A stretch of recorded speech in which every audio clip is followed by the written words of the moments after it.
قسمیں آتی ہیں، تو ہم تو قسم کھاتے ہیں کس اعتبار سے؟ کسی عظیم شے کی قسم کھائیں گے، اللہ کی قسم،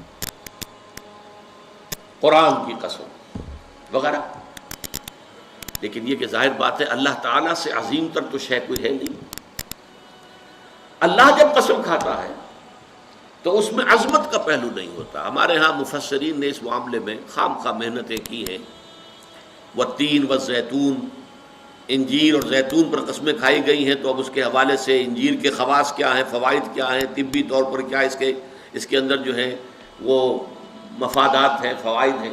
حالانکہ یہ چیز نہیں، بنیاد جو ہے صرف شہادت. اللہ کی قسم بھی ہم جب کھاتے ہیں تو کیوں کھاتے ہیں؟ کس بات پر کھاتے ہیں؟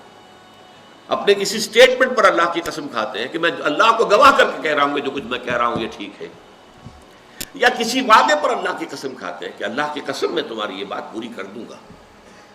تو گویا کہ مقصود کیا ہے؟ گواہی. اللہ گواہ ہے، اللہ کو گواہ کر کے اللہ شہید بیننا و بینکم، اللہ گواہ ہے ہمارے اور تمہارے مابین. تو قرآن مجید میں جو قسمیں اللہ نے کھائی ہیں ان میں مجرد شہادت ہے پیش نظر، اس میں عظمت کا پہلو نہیں ہوتا. اس لیے کہ یہاں قسم کھانے والا عظیم ترین ہے، اس سے عظیم تر تو کوئی شے ہے نہیں. اب زمانے کی گواہی کیا ہے وہ میں آپ سے عرض کر چکا ہوں. پوری انسانی تاریخ کا جو بھی چشمدید گواہ ہے وہ زمانہ ہے. یہ زمانے کی چادر سورہ اعراف کے اندر آپ اس کو دیکھیں گے. پہلے وہ تخلیق آدم وغیرہ کا ذکر ہوا ہے، اس کے بعد قیامت کا ذکر، اور اس کے بعد جو کچھ ہونا ہے جنت والے اور دوزخ والے اور اصحاب الاعراف ان کا قصہ ہے.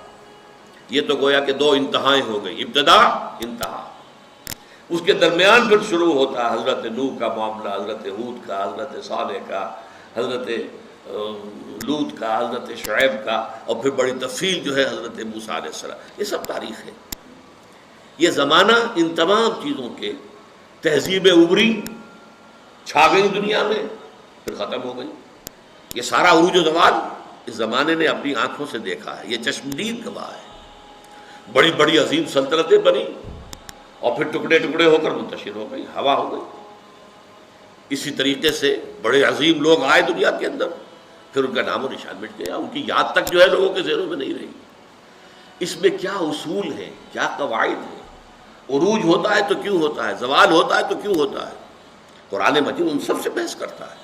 لیکن یہ کہ والعصر جو ہے زمانے کو گواہی کے طور پر پیش کیا جا رہا ہے کہ زمانہ گواہ ہے کہ تمام انسان خسارے میں ہیں سوائے ان کے جو 4 شرطوں کو پورا کرنے والے. اس میں جیسا کہ میں نے عرض کیا تھا پچھلی نشست میں، چونکا دینے کا انداز بھی ہے. جیسے یہ وقت تیزی سے گزر رہا ہے. آپ انگریزی میں بھی کہتے ہیں catch the time by the forelock, وقت کو اس کے ماتھے کے بالوں سے پکڑ کے رکھو کیونکہ یہ تو تیزی سے چلا جائے گا. اور یہی ہمارا اصل سرمایہ ہے، اسی میں کچھ بنانا ہے، اسی میں کچھ کرنا ہے، اسی میں کچھ کمانا ہے. اس کے لیے بڑی پیاری مثال دی ہے بعض مفسرین نے. ایک صاحب نے اپنا مشاہدے کی بنیاد پر لکھا کہ میں ایک دفعہ شام کے وقت ایک بازار منڈی اس میں سے گزرا تو میں نے دیکھا ایک برف بیچنے والا بہت چیخ چیخ کر اپنے برف کو بیچنے کے لیے لوگوں کو متوجہ کر رہا تھا. اس کی حالت جو تھی وہ بڑی ڈیسپریٹ. کیوں انہوں نے سوچا؟ اس لیے کہ اس کا برف تو پانی ہو جائے گا، زیرو ہو جائے گا اگر بکا نہ. کوئی بساتی ہے، اس کا سامان ہے، نہیں بکا ہے، کوئی بات نہیں، دکان بند کرے گا، اگلے روز آئے گا، وہ سامان تو اس کے پاس ہے نا. اس کی اصل راس تو کہیں نہیں گئی، اس کا اصل سرمایہ تو محفوظ ہے. لیکن یہ برف کا تاجر جو ہے، یہ تو برف اگر بکی نہ تو پانی ہو گئی، ختم، اصل راس المال بھی گیا. انسان کی حیثیت برف کے تاجر کی ہے. اس کی زندگی کی برف گھل رہی ہے، تیزی کے ساتھ پگھل رہی ہے.